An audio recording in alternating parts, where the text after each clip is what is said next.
இங்கே வாருமா, நீட் ரொம்ப கஷ்டங்க. ஆனால் அப்பா அவங்களுக்காக நிறைய கடன் வாங்கி நல்ல காலேஜில் சீட்டு வாங்கணும். அதுதான்மா எனக்கு. என்னால் முடியும்ப்பா. நீங்கள் நினச்ச மாதிரி எனக்கு நல்ல காலேஜில் சீட்டு கிடச்சிரும்ப்பா. என்னை நம்புங்கப்பா. இதான்ப்பா என்னோட கடைசி அட்டம்ப்டாக இருக்கும்.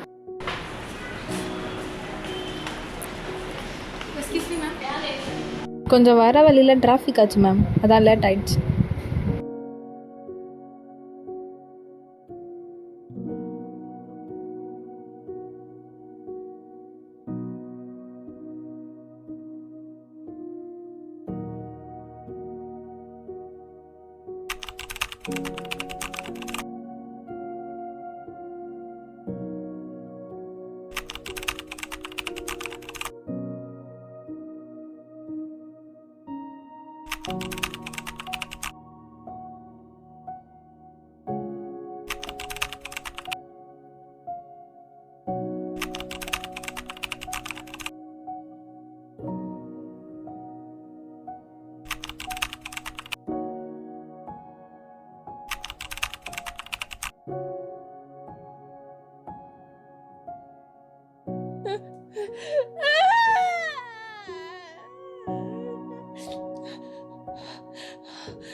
என்னால் நீங்கள் கஷ்டத்தை அனுபவிக்கிறதெல்லாம் பார்க்க முடியாதுப்பா. இனிமே என்னால் நீங்கள் கஷ்டப்பட வேணாம்ப்பா. ஆல்ரெடி 2 அட்டம்ப்ட் வச்சு உங்களை நான் கஷ்டப்படுத்திட்டேன்.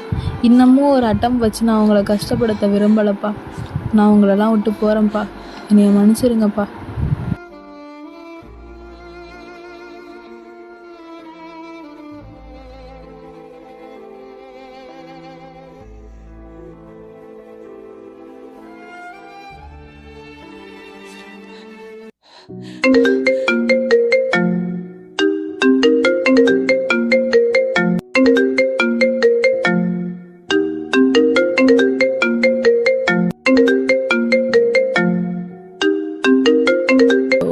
மஹி, என்னடி பண்ற? ஏன் அழற?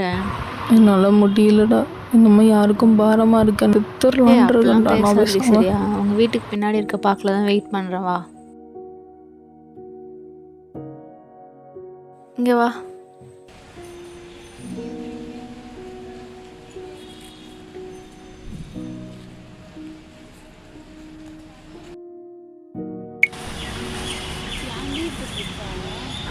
பயமாக இருக்குடா. என்ன பண்ணுறதுன்னு தெரில. அப்பா படிக்க ஊர் எங்கே பார்த்தாலும் கடனாக வாங்கி வச்சுருக்காரு.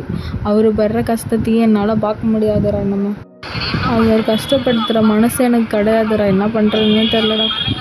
வெற்றி, இதெல்லாம் ஒரு விஷயமாடி வெற்றி. இந்த உலகத்தில் பிறந்த எல்லாருக்கும் தனி திறமைன்னு ஒன்று இருக்கும். அந்த மாதிரி உனக்கு ஏதாச்சும் ஒன்று இருக்கும். நீ அதை நினச்சி கஷ்டப்படாதடி ஃபஸ்ட்டு, சரியா? நானே எழுதியிருக்கேன்டி. எனக்கும் அந்த வீட்டில் என்ன நினைப்பாங்க, அப்பா மார்க் கெயின் பண்ணணும்னா நிறைய எக்ஸ்பெக்டேஷன் எல்லோரும் இருந்துட்டு தான் இருக்காங்க. நீ யோசிக்கிறது கரெக்ட் தான். இருந்தாலும் நீ இப்படி யோசிக்காத. நீ உன் லைஃப்பை இது பண்ணிக்கிட்டா மட்டும் அடுத்து எல்லோரும் நல்லா இருப்பாங்கன்னு நினைக்கிறியா?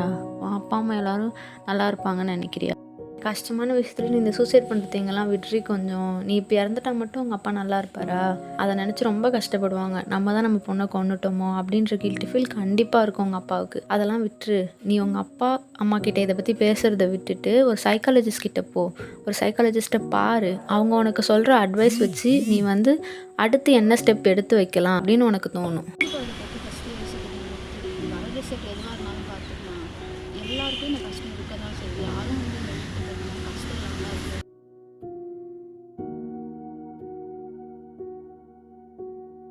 நீ கொடுத்த அட்வைஸ்க்கு ரொம்ப தேங்க்ஸ்டா. உன்னால தான்டா என் லைஃப்பில் கொஞ்சம் கிளாரிட்டி கிடச்சிருக்கு. ஒரு செகண்டில் லைஃபே மாறும்னு சொல்லுவாங்க. இப்போ என் லைஃப்லேயும் அதுதான் நடந்திருக்கு. அந்த ஒரு செகண்டில் என் லைஃபே முடிஞ்சு போயிருக்க வேண்டிய நேரம் அது. இப்படிப்பட்ட நேரத்தில் நீ கால் பண்ணதுனால தான் என் லைஃப்பில் அடுத்த ஒரு ஸ்டெப்பை என்னால் இப்போ யோசிக்க முடிஞ்சிச்சு. உன்னால் என் லைஃப்பை மூவ் பண்ணுறதுக்கு ஒரு தைரியமும் கிடச்சிருக்கு. ரொம்ப தேங்க்ஸ்டா.